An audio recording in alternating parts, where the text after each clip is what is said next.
먼저 오늘 사진을 하나 좀 보여드리도록 하겠습니다. 여러분 여기가 어떤 그 곳인지 한번 좀 추측을 해보십시오. 자, 굉장히 멋집니다. 또 하나 더 보여주시겠어요? 네, 또 이거 그냥 그림이 아니라 실제 사진입니다. 또 하나 더 보여주십시오. 여기는 화장실입니다. 네, 저는 화장실 잡지 않지만 화장실이에요. 네, 됐습니다. 여러분 이 사진이 어디일까요? 휴게소요. 이런 휴게소가 있나요? 네.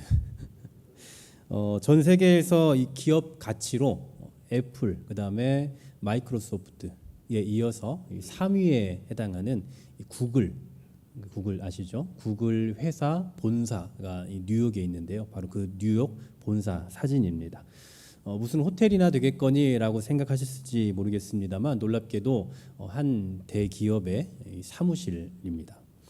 그 어떤 능력보다도 창의력을 요하고 있는 IT 기업인 만큼 우리가 일반적으로 생각하고 있는 굉장히 정적이고 엄숙한 그런 사무실과는 완전히 다른 이 신개념, 이 사무 형태를 우리는 방금 보았습니다.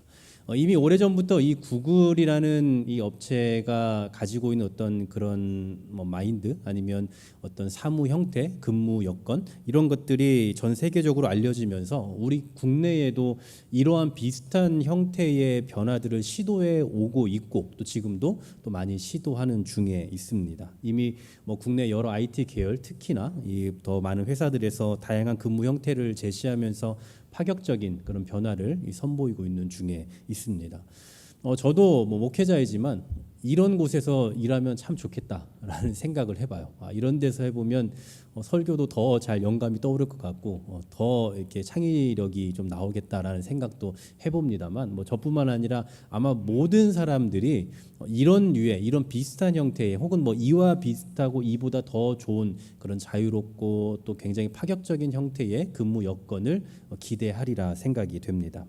하지만 이런 근무 환경이 반드시 좋은 것만은 아닌 것 같습니다. 실제로 어떤 전문가들이 하는 얘기는 이 구글 사무실 부러워하다가 회사 망한다 이런 이야기도 하더라고요. 왜냐하면 이 회사는 공적인 공간이고 또 사적인 공간이 아니기 때문에 개개인의 취향을 반영한다라는 것은 그리 옳지 않은 거고 또 이 급변하는 이 어떤 사회 속에서 유니크한 그 창의성을 가지고 뭔가 트렌디하게 뭔가를 만들어가야 한다라는 거기에 자꾸 집착하게 되면 그러면 기업이 가지고 있는 그 회사가 가지고 있는 본질을 잃을 수 있기 때문이다라고 이야기를 합니다. 예를 들면 고객 응대가 주요 업무인 이 텔레마케팅 사무실이라고 한번 생각해 보십시오. 근데 텔레마케팅을 하는 그 사무실이 이 구글 사무실이라고 생각한다면 아마 시끄러워서 서로 너무나 시끄러우니까 간섭이 돼서 아마도 고객 응대를 제대로 하지 못할 겁니다. 그러니 이 텔레마케팅 회사라면 이처럼 자유분방한 사무 형태가 아니라 이와는 완전히 반대로 굉장히 독립적이고 폐쇄된 그런 환경이 훨씬 업무 효율을 높일 수가 있겠죠. 그래서 이 구글처럼 편안하고 자유분방한 사무실이 비록 좋아 보이긴 합니다만 각 사람이 가지고 있는 일에 대한 그 역량이나 아니면 성향이나 아니면 업무 형태에 따라서 이 자유분방함이 때로는 독이 될 수도 있다라는 사실이죠. 저도 여러 환경에서 여러 이 성향과 또 여러 역량을 가진 사람들과 좀 다양하게 일을 해와 봤습니다만 자유라는 것이 꼭 좋은 것만은 아니더라고요. 개인적으로 저는 자유가 좋습니다. 이래라 저래라 누가 이야기를 하면 저는 오히려 일을 못해요. 그냥 제가 알아서 해라 놔두면 제가 이것저것 알아서 하게 되는데 이거 해라 저거 해라 말하면 거기에 얽매여서 저는 개인적으로 일을 잘 못하는 스타일입니다. 근데 어떤 사람들은 알아서 해라라고 놔두면 그냥 계속 놀아요. 어떻게 더 놀까를 생각을 하기도 하고요. 그래서 이런 사람들은 오히려 위에서 누군가가 이거 해라 저거 해라 말해야 그것을 하는 것을 훨씬 편안하게 생각하는 사람들도 있습니다. 저 같은 사람은 완전 반대로 해라 마라 하는 것보다 그냥 아무 말 안 해도 스스로가 통제를 하기 때문에 더 피곤하게 일을 하는 스타일이기도 하죠. 제가 대단하다 이런 얘기를 하고 있는 게 아니라 일의 스타일이 그만큼 다 다르다라는 겁니다. 좋고 나쁨의 얘기가 아니라 스타일의 다름을 이야기하고 있는 겁니다. 그럼 이런 각각 다른 스타일을 가지고 있는 사람들이 방금 우리가 봤던 이 구글 사무실에서 일을 한다고 한번 생각을 해보십시오. 한 사람은 업무에 대한 그 효율성이 극대화되겠죠. 저 같은 사람에게 극대화될 겁니다. 그러나 반대의 사람들에게는 업무 효율성이 전혀 나타나지 않을 거예요. 그냥 그 자유함 속에서 빠져서 살아가면서 그냥 뭐 나쁘게 표현하면 계속 놀거나 아니면은 그러다가 결국은 업무 효과가 전혀 나타나지 않게 되겠죠. 자, 무슨 말을 하려고 하느냐 하면은 자유라는 것은 모두가 다 원하는 거지만 모두에게 다 유용하지는 않다라는 사실이에요. 누군가는 자유를 선용하여 긍정적인 효과를 만들어내지만 누군가는 자유를 악용해서 부정적인 효과를 나타내는 겁니다. 여러분, 그리스도인에게 있어서 자유도 이와 마찬가지입니다. 그리스도께서 우리에게 자유를 주셨습니다. 근데 이 자유를 우리가 어떻게 이해를 하고 어떻게 이 자유를 누리느냐에 따라서 그 자유의 효과가 달라지게 되는 거예요. 자유를 잘 누리는 사람들에게는 그 자유의 효과가 신앙적으로도 영적으로 아주 긍정적으로 나타나지만 이 구원으로 말미암아 누리게 되는 자유를 악용하거나 이상하게 누리게 되면 그러면 완전히 반대의 효과를 누리게 된다라는 사실이죠. 그래서 저는 이 자유에 대한 이야기를 좀 해보고 싶은데 이게 한 주에 마무리하기는 어려울 것 같아서 제가 오늘과 또 그 다음에 한번 두 번에 걸쳐서 그리스도인의 자유에 대해서 한번 좀 나눠볼까 합니다. 오늘 우리가 갈라디아서를 읽었는데요. 이 갈라디아서는 별명이 하나가 있습니다. 바로 그리스도인의 자유대헌장입니다. 그리스도인의 자유대헌장. 즉 그리스도인의 자유와 권리의 주춧돌이 되고 있는 말씀이다라는 사실이에요. 그리고 이 별명에 걸맞게 1장에서부터 계속해서 우리가 복음으로 인해 참 자유를 누렸다라는 것을 계속 선포를 하죠. 그리고 후반부에 들어서 오늘 본문에 보면 참된 자유인의 삶이 어떤 건가, 그리스도 안에서 자유를 누리고 있는 우리의 삶은 어떤 삶인가를 가르쳐주고 있습니다. 바로 이런 내용에 있어서 주제를 던져주고 있는 게 오늘 본문 1절 말씀이에요. 1절 말씀을 같이 한번 좀 읽어볼까요? 오늘 본문의 주제입니다. 같이 읽습니다. 시작. 그리스도께서 우리를 자유롭게 하려고 자유를 주셨으니 그러므로 굳건하게 서서 다시는 종의 멍에를 매지 말라. 아멘. 자, 우리에게 자유가 주어졌는데 그 자유가 어디에서부터 기인되었는지를 분명히 밝혀주고 있습니다. 우리에게 자유가 어디에서부터 시작되었습니까? 바로 예수 그리스도에게서부터 왔어요. 이미 오늘 본문에 앞서 바울은 계속 이런 것을 다뤄왔습니다. 1장부터 4장까지. 예를테면 유대인과 헬라인이 하나 되었다. 여러분, 유대인과 이방인이 하나 된다는 건 말이 안 되는 얘기예요. 유대인들에게 있어서 이방인은 그냥 지옥의 땔감으로 만들어진 존재들에 불과합니다. 그런데 이들이 하나가 되었대요. 그리고 종과 주인이 하나 되었다. 고대 사회에서 종과 주인, 노예와 주인은 얼마나 급이 다릅니까? 그런데 그 둘이 하나 되었다? 말도 안 되는 얘기죠. 또 남자와 여자가 하나 되었다.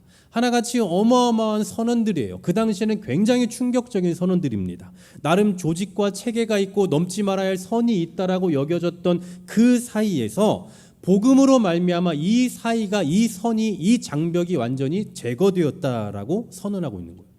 여러분, 과거 조선시대에 우리나라에 이 조선 땅에 복음이 들어온 다음에 교회가 형성되었을 때에 그 당시에 그 만들어졌던 교회의 형태 다 알고 계시죠? 기역자 교회였잖아요. 기역자 형태. 지금처럼 이렇게 일자로 다 같이 앉는 게 아니라 저를 중심으로 기역자 꼭지점을 가지고 양쪽으로 나뉘어 있잖아요. 이쪽은 여자, 남자. 무조건 나눠 앉을 수밖에 없는 구조였단 말이에요. 처음에는 우리도 그랬어요. 그게 당연한 줄 알고 남자와 여자가 같은 곳에서 앉을 수 없다라고 생각했던 게 우리 시대의 문화였고 전통이자 규율이었단 말입니다. 그런데 복음으로 말미암아 이것도 무너졌어요. 기역자가 이제 일자가 되어버리지 않았습니까? 복음으로 인해서 전통도 규율도 다 사라지게 된 겁니다. 그 당시의 개념으로만 놓고 보면 정말 말도 안 되는 일이지만 예수 그리스도로 말미암아 얻게 된 그 복음이 얼마나 우리 가운데 놀라운 변화를 가져다 줄 수 있는지, 파괴력을 가지고 있는지를 볼 수 있는 모습이기도 하죠. 그런 의미에서 그리스도의 복음으로 인해서 우리가 참 자유를 얻게 되었다라는 것을 이 1절에서 다시 한번 재확인을 해주고 있는 겁니다. 하지만 그냥 자유만 선포하고 있질 않아요. 오늘 이 바울은 그냥 우린 자유하다 이렇게 말하는 것이 아니라 그 자유 가운데도 경계하고 있는 게 있습니다. 오늘 우리가 다루고자 하는 게 이건데요. 두 가지예요. 그중에 첫 번째, 바로 다른 복음입니다. 다른 복음. 사실 이 갈라디아서는 처음부터 끝까지 이 다른 복음에 대한 경계를 조금도 늦추질 않아요. 그래서 이 갈라디아서에 여러 가지 주제가 있겠습니다만 그중에 우리가 놓치지 말아야 될 중요한 키워드가 바로 이 다른 복음이에요. 여러분, 다른 복음이 뭡니까? 진리가 아니면 다 다른 복음이겠죠. 물론 그렇겠습니다만 바울이 이 갈라디아서를 통해서 지적하고 있는 다른 복음은 그 대상이 아주 명확합니다. 아주 명확해요. 여러분 혹시 갈라디안주의라고 들어보셨습니까? 갈라디아 사람들이 가지고 있었던 주의겠죠. 갈라디안주의. 사실 뭐 율법주의라고 말하면 다들 아실 거예요. 율법주의라고 말하면 어떤 그 본질보다 그 형식이나 아니면 그 외적으로 보이는 것에 집착하는 뭐 그런 것을 의미한다라고 보죠. 예를 들면 할례를 받지 않으면 구원받지 못한다. 할례와 구원과의 관계성을 가지고 말하는 거, 이런 것이 전형적인 이 율법주의라고 할 수 있습니다. 오늘날에는 소위 안식일 엄수주의라고도 말하죠. 청교도 시대에 형성이 되었고 그들로 인해서 오늘날까지 넘었는데 요즘에는 좀 많이 이제 그런 것들이 없습니다만 예전에 뭐 주일에 돈 쓰면 안 된다, 주일에 일하면 안 된다, 뭐 이런 식으로 우리 접근했던 것들 있지 않습니까? 이런 것들도 대부분 다 요즘에 뭐라고 치부를 하냐면 율법주의다, 뭐 이렇게 말을 하죠.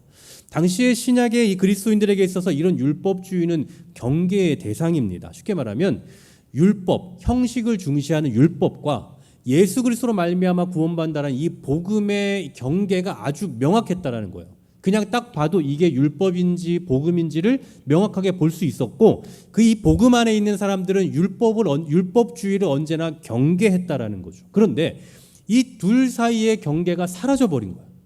이게 율법인지 복음인지 구별할 수 없는 그런 경계가 없어져 버린 상태가 되었다라는 거죠. 즉 율법주의와 복음을 혼합시킨 것. 이게 바로 다른 복음입니다. 여러분 제가 질문 한번 해볼게요. 구원은 오직 예수 그리스도를 믿음으로 말미암아 얻을 수 있습니다. 맞습니까? 틀립니까?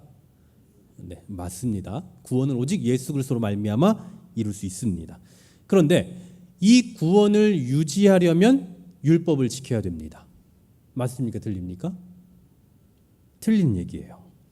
이게 바로 소위 갈라디안주의, 갈라디아 사람들이 주장했던 율법주의를 주장했던 사람들의 주장이다라는 거예요. 방금 제가 질문했는데 첫 번째는 명확하게 대답하셨지만 두 번째는 약간 갸우뚱하셨잖아요. 약간 혼합되니까 이게 맞는지 틀린지를 우리가 헷갈려하는 거예요. 바로 이러한 것을 이것을 이제 오늘날 신학적인 표현으로 신인 협력설이라고 말합니다. 하나님과 사람이 협력하는 거예요. 그러니까 구원에 있어서 절대적인 주권을 하나님이 갖고 계신 게 아니라 하나님 50%, 사람 50%를 갖고 있는 거죠. 인간의 주권과 인간의 노력에 의해서 어느 정도 구원을 이룰 수 있다라고 말하는 거예요. 이것을 또 오늘날 뭐 반펠라기우스주의 뭐 이렇게도 이야기를 합니다만 구원에 있어서 인간의 의지를 강조하는 이 시대의 신학적 뿌리가 바로 갈라디안주의고 이것을 지금 사도 바울은 뭐라고 표현한다고요? 다른 복음이라고 표현한다고요.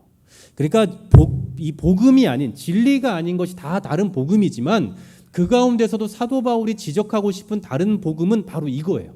이것을 합해놓고 그 선을 제거해버리고 그리고 복음과 율법을 같이 교묘하게 같이 가게 만드는 것. 이게 바로 갈라디안주의, 오늘날 반펠라기우스주의, 신인 협력설, 그것을 사도 바울은 다른 복음이라고 말하고 있다는 거죠. 자, 이런 다른 복음, 이 거짓 복음에 빠지게 되면 어떻게 되느냐? 4절 말씀 한번 보십시오. 오늘 본문 4절입니다. 같이 한번 읽어볼게요. 시작. 율법 안에서 의롭다함을 얻으려 하는 너희는 그리스도에게서 끊어지고 은혜에서 떨어진 자로다. 자, 이미 예수님을 믿음으로 구원받은 자가 됐어요. 그럼에도 불구하고 이 거짓 가르침을 따라 할례를 받고 하나님의 백성이 되는 과정을 다시 밟고자 한다면 이건 하나님의 은혜와 상관이 없는 자가 된다. 구원에서 떨어진다, 은혜에서 떨어지는 자가 된다, 이 얘기입니다. 당시 율법을 중시하던 유대인들은 예수만 믿으면 구원받는다, 이 말이 납득이 안 됐어요.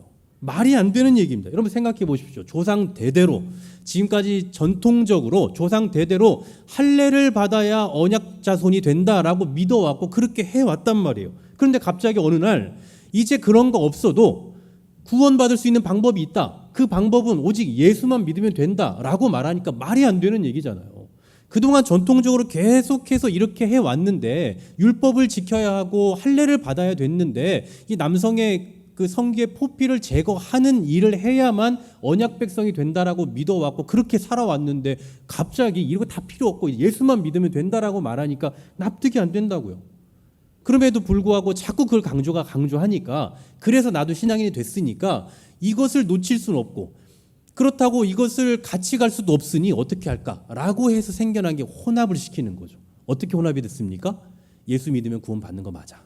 그런데 구원받고 그걸 누리려면 유지하려면 율법도 지켜야 돼 라고 되는 거예요. 그럴싸하죠. 예수를 믿는다? 예수를 믿으면 구원받는다? 인정하는 거예요. 그럼 여기서 끝나는 게 아니라 예수를 믿지만 그러나 그것을 더 잘 유지하려면 율법도 지켜야 된다라고 말하는 거죠. 그리고 이렇게 가르치고 이렇게 사람들이 거기에 현혹되어서 그렇게 살기 시작하는 겁니다. 이게 바로 다른 복음인 거예요. 그러니 예수로 인해 구원받았다고 믿었던 사람들도 이런 가르침 또는 억압에 의해서 의뢰이 그래야 하는 줄 알고 예수 믿어도 율법도 지켜야 되는 줄 알고 그래서 또 율법을 지키는 데 힘을 쓰고 할례도 받고 하는 겁니다. 다른 복음에 현혹되는 거죠. 자, 여러분, 이거 예수 믿는 거 맞습니까? 이거 예수 믿는 거 맞아요? 예수를 믿는다라고 말하지만 그래도 귀신으로부터 보호받으려면 부적도 달고 다녀야 돼 라고 해서 예수도 열심히 믿지만 부적도 가지고 다녀요. 여러분, 예수 믿는 거라고 할 수 있는 겁니까? 없는 겁니까? 없는 거죠. 왜 그렇습니까? 왜 이 두 가지를 같이 겸해서 하는 거예요? 예수만으로는 불충분하다고 생각하기 때문이에요. 예수만으로는 안 된다라고 생각하는 거라고요. 예수만으로는 안 되니까 율법도 필요하고 예수만으로는 안 되니까 점도 봐야 되고 예수만으로는 안 되니까 부적도 갖고 다녀야 된다라고 생각하는 거라고요. 그래서 바울은 강조하는 거예요. 자, 4절 다시 한번 보십시오. 4절입니다. 율법 안에서 의롭다 함을 얻으려 하는 너희는 그리스도에게서 끊어지고 은혜에서 떨어진 자로다. 자, 어떤 상황인지 이해가 되십니까? 율법 안에서 의로워지는 게 결코 아니다.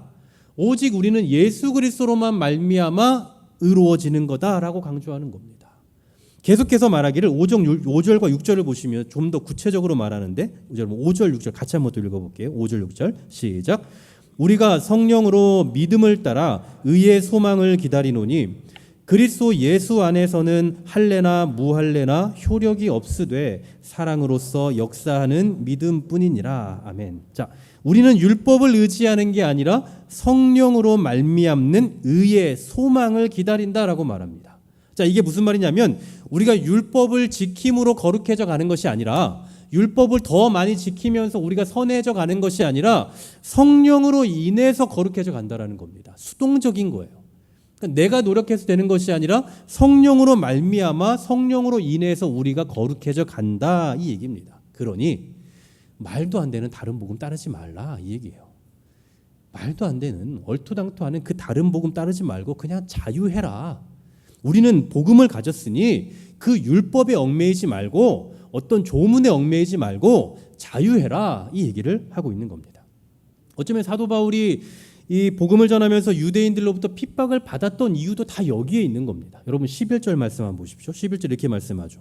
형제들아 내가 지금까지 할례를 전한다면 어찌하여 지금까지 박해를 받으리요? 그리하였으면 십자가의 걸림돌이 제거되었으리니. 자, 이게 무슨 말이냐면 만일에 바울이 거짓 교사들처럼 비유대인들에게 예수의 십자가를 전하는 것이 아니라 이 할례의 복음을 전했다면 그러면 이렇게 박해받을 일이 없었을 거다라는 거예요. 하지만 바울은 박해를 받으면서도 계속해서 뭘 말합니까? 이렇게 말하는 자들을 향해서 다른 복음이다. 아주 거짓된 자들이다. 저 사람들을 주의해야 된다. 저 사람들을 피해야 된다. 계속해서 그렇게 시종일관 가르치니까 박해를 받는 겁니다. 그럼에도 불구하고 바울은 그들에게 굴복하기는커녕 오히려 그들을 신랄하게 비판하죠. 여러분 12절 보십시오. 12절 이렇게 말씀합니다. 너희를 어지럽게 하는 자들은 스스로 베어버리기를 원하노라. 여러분 이거 거짓 교사들 향해서 아주 거칠고 강력한 공격을 하고 있는 겁니다. 무슨 얘기냐면 그렇게 할례가 좋으면 차라리 거세를 해버려라. 조롱하는 거예요. 그렇게 할례가 좋으면 그럼 다 그냥 다 잘라버려라. 그렇게 조롱하는 거라고요. 이렇게까지 다른 복음을 경계할 만큼 바울은 복음 안에서 자유해야 된다. 우리는 복음 안에서 자유를 얻었다라고 선포하고 있는 겁니다. 복음으로 인해서 자유를 누려야지. 복음을 가지고 있으면서도 계속해서 율법에 얽매여 있고 율법으로 정죄받는 거 이거 옳지 않다. 이 얘기를 하고 있는 거죠. 이게 바로 자유를 선포하면서 경계하고 있는 첫 번째 내용입니다. 다른 복음. 자유하지만 다른 복음에 얽매이지 말아라. 자, 그런데 바울은 한 가지를 더 경계합니다. 두 번째입니다. 바로 자유에 대한 오해예요. 자유를 오해하는 것. 여러분 13절 말씀 같이 한번 읽어보겠습니다. 시작. 형제들아 너희가 자유를 위하여 부르심을 입었으나 그러나 그 자유로 육체의 기회를 삼지 말고 오직 사랑으로 서로 종노릇하라. 아멘. 여러분 자유와 관계되어 있으면서도 자유와 완전히 반대되는 단어가 뭔지 아십니까? 자유의 반대. 뭐 억압, 포로 이런 걸까요? 아니요. 방종이에요. 방종. 자유하지만 거리낌 없이 마음대로 행하는 것. 그래서 이것을 자유의 반대를 오히려 우리는 뭐 억압, 포로 이게 아니라 방종으로 본다라는 거죠. 보통은 자유가 주어졌기 때문에 방종한다고 생각하거든요. 자유로우니까 방종하게 된다. 그런데 사실 그렇지 않습니다. 자유에 의해서 방종이 나오는 게 아니라 방임에 의해서 방종이 나오는 거예요. 그러니까 알아서 해라, 네 멋대로 해라라고 일종의 방치해 두니까 자유가 아니라 방치해 두니까 거기에서부터 방종하는 삶이, 지 멋대로 사는 삶이 나오게 된다라는 거죠. 여러분 가정은 어떠신지 모르겠습니다만 저희 아파트는 일주일에 하루만 재활용을 버릴 수가 있어요. 저는 이런 집을 처음 봤습니다만 일주일에 한 번밖에 못 버려요. 수요일 그리고 이제 목요일 이른 오전까지만 재활용을 버릴 수가 있어요. 보통은 아파트에 보면 단지 안에 이 어떤 다 이렇게 있지 않습니까? 이 재활용 수거함이 있어서 수시로 상시로 버릴 수가 있잖아요. 근데 저희 아파트는 이상하게 수요일 하루만 버릴 수가 있어요. 그래서 제가 지금은 이제 익숙해졌습니다만 처음에 너무 적응이 안 되는 거예요. 그래서 어떤 생각이 드냐면 자꾸 이 재활용 쓰레기들이 많이 나올 거 아닙니까? 이런 것들을 자꾸 집에다 일주일 동안 쟁여놔야 되는 거예요. 어디 한 곳에 자꾸 쟁여놔야 되니까 뭔가 지저분하기도 하고 어디다 놔야 될 때도 없고 처음엔 이게 어떻게 해야 될지 모르겠더라고요. 왜 이러지? 왜 이렇게 됐지라고 생각이 됐어요. 그러다가 이제 지금은 적응이 다 돼서 뭐 어떻게 놓기도 하고 방법이 다 이제 생겼습니다만 그렇게 일주일 내내 저희 집에다 쟁여놓고 좀 불편하게 지내다가 수요일이 되면 이제 얼마든지 막 다 갖다 버릴 수 있는 이제 그런 상황들이 생기는 거죠. 어떤 면에서는 생각해 보면 일주일간 집에다가 둬야 된다라는 그 억압, 불편함이 있지만 수요일에는 얼마든지 버릴 수 있는 자유가 또 있잖아요. 그러니까 저는 이것을 어떻게 생각하냐면 통제된 자유라고 생각하는 거예요. 통제된 자유. 자유하지만 버릴 수 있는 자유는 있지만 일주일간은 모아놔야 된다라는 통제가 있죠. 생각해 보면 우리가 세상을 살면서 누리는 자유는 대부분 다 이런 겁니다. 통제된 자유예요. 여러분 길 가로 건널 수 있습니다. 얼마든지 건널 수 있는 자유가 우리에겐 있어요. 그러나 아무 데서나 건널 수 없죠. 통제되어 있어요. 정해진 곳에서 정해진 신호에 의해서만 우리는 가로질러 건널 수가 있습니다. 또 우리가 뭐 쓰레기를 버리는 거 자유해요.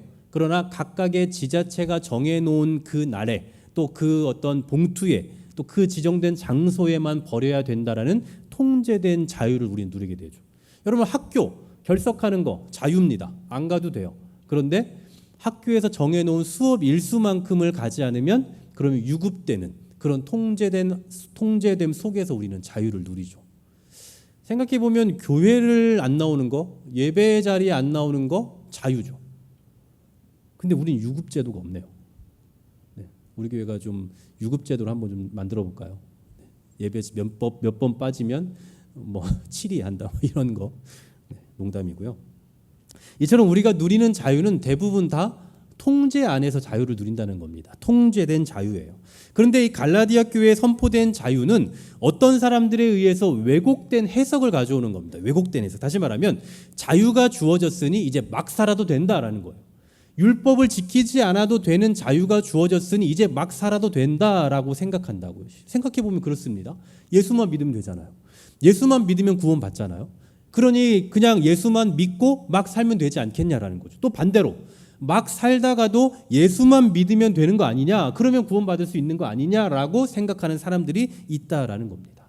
그래서 바울은 앞서 3장 4장에서 자유에 대해서 쭉 설명한 다음에 오늘 본문 5장에 들어서 참된 자유와 방임에 대해서 설명을 해주고 있습니다. 그리고 방금 우리가 읽은 이 13절에서 이 부분을 아주 직접적으로 지적을 하고 있어요. 13절 중반절에 보면 이렇게 표현합니다. 그 자유로 육체의 기회를 삼지 말라. 그 자유로 육체의 기회를 삼지 말라. 여러분 자유를 육체의 기회로 삼는다라는 게 뭡니까? 방금 앞서 말씀드린 것과 똑같은 거예요. 자유를 얻었으니 이제 내 마음대로 살아도 된다라는 그 구실을 삼지 말라는 겁니다. 우리에게 율법으로부터 자유가 주어졌다라는 이 사실을 이제 내가 죄를 지어도 상관없다라는 구실로 삼으면 안 된다, 이 얘기입니다. 여러분, 부모가 자녀에게 용돈을 주면서 너 하고 싶은 거에 네 마음대로 해라고 했을 때의 이 마음대로라는 그 단어 안에는 술도 사 먹고 담배도 피고 범죄도 저지르고 네 마음대로 다 해도 된다라는 것이 아니라는 건 유치원생도 다 알 거예요. 지금 바울이 말하는 복음으로 인한 자유를 선포하고 있다는 것도 마찬가지입니다. 자유가 주어졌으니 이제 방종해도 된다. 죄의 본성대로 살아도 된다. 이런 거 아니라고요. 그럼 뭡니까? 도대체 이 자유는 무엇을 위한 겁니까? 13절 하반절이에요. 오직 사랑으로 서로 종노릇하라. 오직 사랑으로 서로 종노릇하라. 여러분, 조금 전에 말씀드렸는데 기억하십니까? 본문 1절에서 뭐라고 말씀했어요? 자유가 주어졌으니 다시는 종의 멍에를 매지 말라고 했잖아요. 여기서 말하는 종의 멍에는 율법이겠죠. 종의 멍에를 매지 말라고 했어요. 근데 여기서는 또 뭐라고 말합니까? 자유를 얻었으니 종 노릇해라라고 이야기해요. 앞에서는 하지 말라면서요. 근데 이번에 여기서는 하라고 합니다. 근데 무엇으로 종 노릇을 하라고 말합니까? 사랑으로 종 노릇하라. 여러분, 이것은 단순히 사랑해라, 사랑이 중요하다 이런 정도의 권면이 아니라 복음을 통해 어둠에서 빛으로 옮겨왔으니 이전과는 전혀 다른 삶의 태도가 있어야 되고 그 변화의 삶의 중앙에는 무엇이 있어야 되냐? 사랑이 있어야 된다라는 말이에요.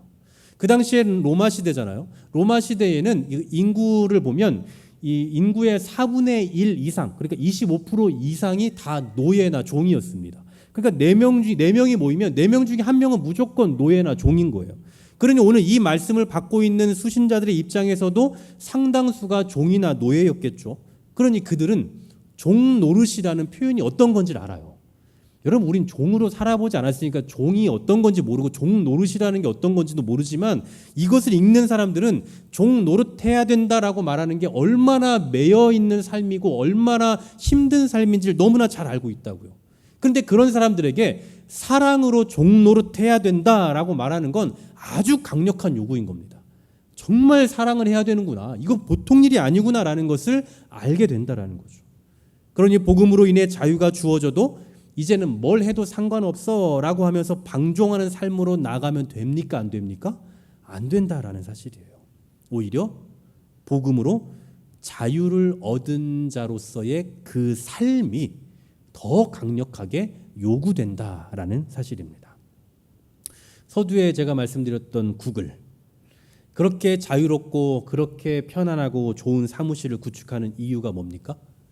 우리 사무실은 이렇게 편하니까 와서 편안하게 누리세요, 와서 마음껏 노세요, 이게 아니라 이 자유로움 속에서 최대 효과를 내라라는 거예요. 이렇게 우리는 자유로우니 이 안에서 당신이 발휘할 수 있는 최상의 것을 다 만들어내십시오라는 거예요. 그래서 자유로운 환경 속에서 기발한 아이디어를 만들어내고 창의력을 발휘해가야지 그 안에서 편안함을 누리고 맨날 잠이나 자고 거기서 놀고만 있으면 이 사람은 그 자유에 합당한 사람이 아닌 거죠. 그 회사의 요건에 충족되는 사람이 아닌 거예요. 그러면 머지않아 이 사람은 거기에서 해고당하겠죠. 자유 또는 좋은 여건이 주어졌다는 것은 그런 형편을 누리는 사람으로서의 또 다른 효과를 내야 한다라는 책임이 주어진다라는 사실입니다. 여러분, 우리에게 7, 8월 사역의 방학이 주어졌습니다. 잘 쉬고 계십니까? 무엇을 쉬어야 조금 더 우리의 에너지가 비축될 수 있을 것인지, 그리고 또 하나는 우리가 다시 9월에 사역을 시작하게 될 때에 이 큰 갭이 없이 다시 우리가 사역의 현장에 뛰어들 수 있게 하려면 어떤 부분을 어느 정도까지 쉬어야 할까, 제가 정말 많이 고민을 했습니다. 정말 고민한 끝에 지금 저희가 몇 가지를 쉬고 있습니다만, 제가 왜 이런 고민을 할 수밖에 없었냐면 사람들에게 쉼이라는 건 정말 반드시 필요하거든요. 저는 쉼이 잘못됐다고 절대 생각하지 않아요. 반드시 쉼이 필요하지만 이 쉼을 잘못 누리면 자칫 방종이나 방임에 빠지게 될 확률이 상당히 높습니다. 실제로 제가 교회들을 보면 이 사역의 방학을 들어가잖아요. 그러면 정말 이 방학을 정말 너무 격하게 누리는 분들이 계세요. 그냥 다 내려놓는 분들이 계세요. 평소에 예배 때문에 사역 때문에 교회 사역 때문에 하지 못했으니까 내가 이제는 이거 안 하니까 다 쉬어야겠다 하면 예배고 뭐 그냥 전부 다 아예 푹 쉬는 분들이 계세요. 여러분 이렇게 푹 쉬다가 다시 이제 시작합시다라고 해서 2학기 한번 들어갑시다라고 하면 다시 도전하기가 쉬울까요, 어려울까요? 정말 어려운 일이죠. 제가 이걸 왜 잘하냐면 제가 그랬거든요. 제가 정말 막 엄청 힘들게 제가 사역을 막 해왔기 때문에 하다가 이 휴가가 딱 되면 진짜 정말 다 내려놨어요. 다. 왜냐하면 제가 그래야 살 것 같다는 생각이 들어서 모든 걸 다 내려놔요. 그리고 나서 휴가 마지막 날이 되면 마지막 날 밤이 되면 제가 진짜 간절하게 제 안에 드는 마음이 있어요. 정말 거짓말이 아닙니다. 사실 예수님이 오늘 밤에 재림하셨으면 좋겠다. 예수님 오늘 오셨으면 좋겠다. 정말이에요. 늘 그랬어요. 늘. 왜냐하면 다시 시동을 걸 자신이 없는 거예요. 정말 열심히 살아오다가 이 휴가 때 정말 다 내려놓고 하는 게 너무 좋은 거예요. 너무 편하고. 그리고는 내일 다시 가야 된다는 생각이 드니까 다시 또 시작을 해야 되잖아요. 뭔가 또 구동을 해야 되는데 그럴 자신이 안 생기는 거예요. 하기가 싫은 거예요. 실제로 제가 뭐 이런 과정 속에서 힘든 시절도 많이 겪어왔고 뭐 제가 뭐 간증을 하자면 할 게 많지만 하여튼 그런 어려움들이 참 많이 있었다는 거죠. 마찬가지예요. 우리 사역에 방학이 주어졌으니 여러분 방학 누리세요. 여러분 수요일 날 교회 오지 마세요. 정말 아무도 오지 마세요. 그러니까 여러분 계신 곳에서 뭐 누워 계시든 뭐 휴가를 가시든 뭐 좋은 곳에 가시든 여러분 마음대로 하세요. 다만 그 자유 안에서도 책임이 있다라는 거 잊으시면 안 돼요. 책임이 있다는 거. 전 여러분들에게 수요일 날 교회를 안 오셔도 된다는 자유를 드린 적은 있지만 수요일에 수요 아카데미에 참여하지 않아도 됩니다라는 자유를 드린 적은 없어요. 무슨 얘기인지 이해 가십니까? 수요일 날 우리가 교회를 안 와도 되는 자유는 있지만 그 자유 안에서 우리가 해야 될 책임이 또 하나 있다라는 것까지 잊으시면 안 된다라는 거예요. 수요 전도, 구역 예배 다 방학이에요. 모이지 않아도 되는 자유가 있습니다. 그러나 이 자유를 더 잘 누리시려면 단순히 쉼의 자유만 누리지 마시고 다른 것을 할 수 있는 자유를 누리시면 좋겠어요. 뭐 예를 들면 이런 겁니다. 뭐 기존에는 우리가 구역 예배 때 우리 주보에 있는 이 설교 소그룹 나눔을 가지고 계속 나눴잖아요. 소그룹 나눔만 해야 된다라는 어떤 그런 나름의 법칙이 있었던 거잖아요. 다른 것을 할 수 없다라는 그 나름의 규율이 있는 거 아닙니까? 그런데 이제 방학이에요.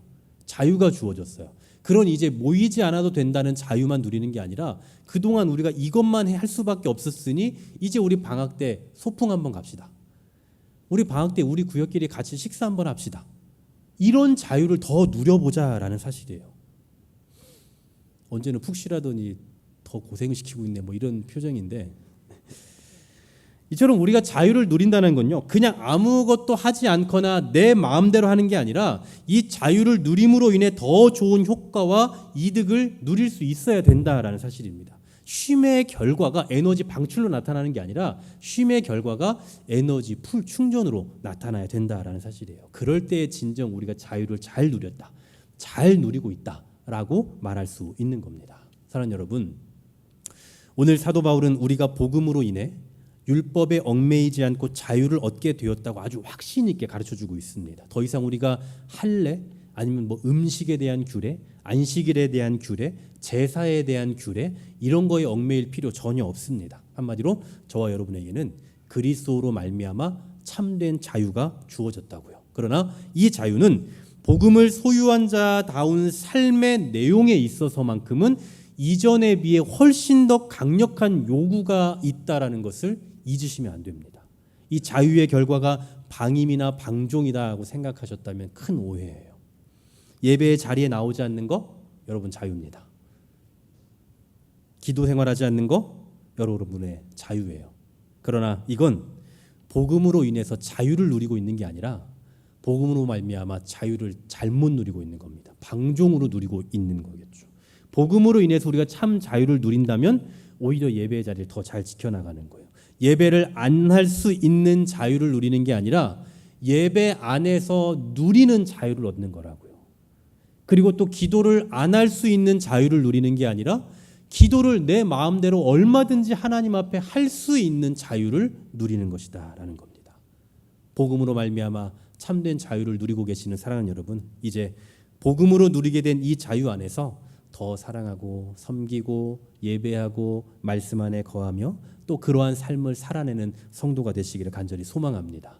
우리에게 방학이라는 시간도 주어졌지만 그냥 막연히 쉬는 것을 넘어서 방학이라는 이 자유의 시간 가운데서 어떻게 성도다운 삶을 살아낼 것인가를 생각하면서 자유의 효과를 나타내보자라는 거예요. 부디 그리스도께서 우리에게 주신 자유가 방종의 이유로 삼는 것이 아니라 그리스도인으로서 더 열심히 살아내고자 하는 그 어떤 열심의 이유가 되어서 매일매일 우리에게 자유를 주신 그 하나님 앞에서 하나님께서 요구하시는 그 그리스도인으로서의 삶을 충실히 살아낼 수 있는 저와 여러분 되기를 주님의 이름으로 간절히 소망합니다.